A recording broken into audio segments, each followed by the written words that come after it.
Pria ini kesepian sampai akhirnya berpacaran dengan boneka wanita yang diperlakukannya seperti pacarnya. Hari itu ia membeli sebuah hadiah gelang kepada kekasih bonekanya. Malamnya ketika ia akan tidur bersama bonekanya yang duduk di dekatnya, ia mendengar bunyi di dapur apartemennya. Kemudian ia melihat wastafelnya yang penuh dengan air karena aliran pembuangannya macet. Kemudian ia tidak sengaja menemukan tali tasnya yang sebelumnya ia taruh di meja di apartemennya, yang seharusnya benda ini tidak berpindah sendiri masuk ke dalam wastafel. Kemudian esok paginya ia memanggil seorang tukang pipa untuk memeriksa wastafelnya, dan bapak tukang berkata bahwa ada rambut menumpuk di pipa wastafelnya dan berkata jika wanita seringkali mencuci rambut mereka di wastafel, dan mengira mungkin pacar pria ini yang sering melakukan hal itu. Namun pria ini gugup dan berkata ia tidak punya pacar, padahal ia punya kekasih fiktif yang adalah seorang manekin perempuan. Esoknya ketika masuk kerja, pria ini yakin mungkin pembuangan tetangganya yang menyebabkan aliran wastafelnya macet, dan kemudian ia mencoba menelponnya. Tapi alih-alih mendengar sebuah suara, ia malah mendengar suara orang yang seperti berada di dalam air. Siapakah sebenarnya tetangga pria ini? Malam itu ia mencoba kembali wastafelnya dan akhirnya tidak menemukan masalah apapun. Hari itu seharusnya manekin perempuannya akan dibawa tukang servis karena mengalami kerusakan di bagian kepalanya. Tapi tiba-tiba saja ia mendengar suara air dari wastafelnya, dan lagi-lagi ia menemukan wastafelnya itu melimpah dan mengeluarkan air kotor.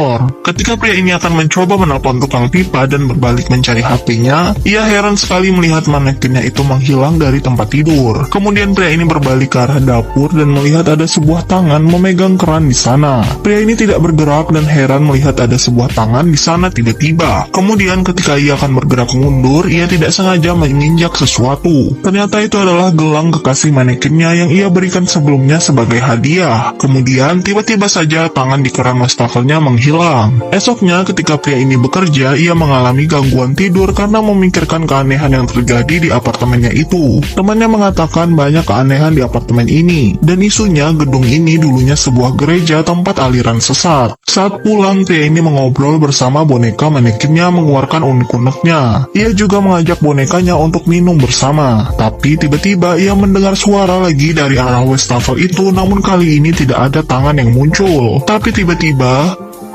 boneka manekinnya juga menghadap ke arah yang sama dengan pria ini. Pria ini kembali menoleh ke arah dapur mengikuti boneka ini, dan anehnya kemudian muncul sesuatu yang terbungkus di wastafelnya. Pria ini yang ketakutan kemudian mencoba mendekat ke arah sana dan menghidupkan sentra HP-nya untuk memeriksa benda apa itu sebenarnya. Ketika mendekat untuk melihat, tiba-tiba saja manekin yang duduk itu terjatuh sendiri mengalihkan perhatian pria ini. Ketika pria ini berbalik lagi, tiba-tiba saja sosok terbungkus itu sudah berdiri di depannya, dan itu ternyata kekasih bonekanya. Boneka itu juga bergerak untuk melihat pria itu, yang kemudian membuat pria ini ketakutan dan kemudian mencoba kabur dari sana untuk masuk ke kamarnya bersembunyi. Pria ini mendengar suara plastik yang dibuka dari luar. Kemudian tiba-tiba saja lampu di apartemennya mati. Pria ini mau tidak mau menghidupkan pemantiknya dan mencari keberadaan manekinnya yang mungkin ada bersamanya. Kemudian ia tidak sengaja menginjak sebuah plastik yang membungkus boneka tersebut, dan tentu saja manekin itu sudah tersenyum berdiri di belakangnya.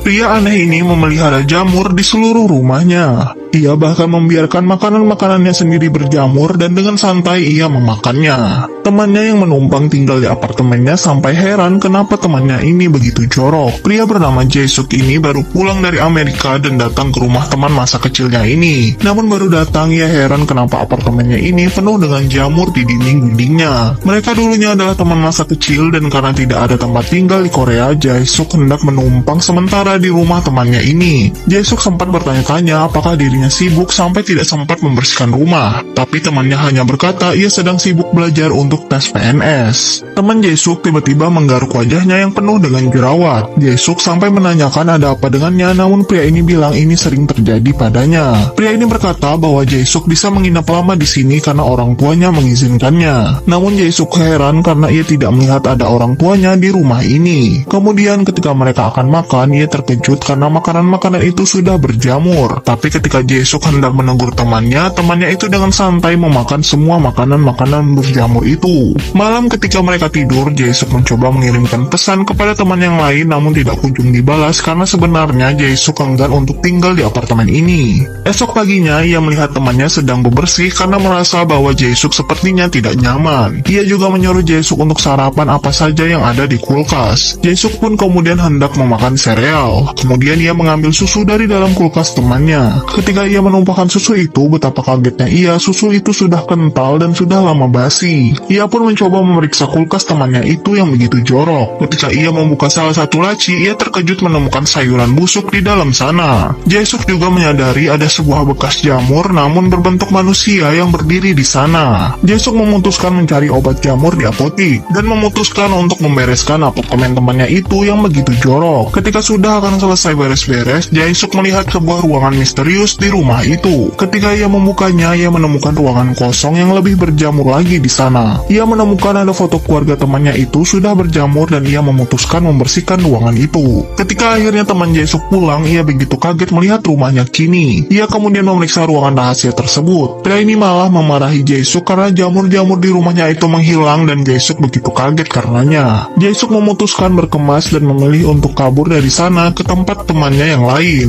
Namun tiba-tiba teleponnya itu mati sendiri. Jae-suk dikagetkan ada sebuah jejak manusia di lantai apartemen itu. Ketika ia memegangnya, itu adalah jamur. Tapi tiba-tiba ia mendengar sebuah suara di belakangnya. Dan ketika ia berbalik lagi, jejak tersebut menghilang dari sana. Ia kemudian dikagetkan lagi suara pintu di belakangnya yang terbuka sendiri. Jae-suk mencoba masuk ke ruangan itu, namun anehnya ruangan itu kotor kembali dengan jamur-jamur. Ada apa sebenarnya yang terjadi dengan rumah ini? Tiba-tiba teman Jae-suk memanggilnya. Temannya itu meminta maaf kepada Jae-suk karena sebelumnya memarahinya. Jae-suk kemudian balik badan dan wajah Jae-suk sudah penuh dengan jamur yang menempel di seluruh wajahnya. Kemudian teman Jae-suk merasakan sakit dan berteriak kesakitan. Tiba-tiba karena takut, Jae-suk kemudian mencoba mundur dan memanggil temannya itu untuk sadar. Ia tidak tahu bahwa ada sesuatu bergerak di belakangnya. Teman Jae-suk meminta Jae-suk untuk tinggal di sini bersamanya. Dan tiba-tiba saja sebuah tangan hitam menarik Jae-suk dan kemudian mencoba menculiknya masuk ke dalam foto orang tua teman Jae-suk. Pintu kemudian tertutup dan rumah tersebut kembali dipenuhi jamur-jamur.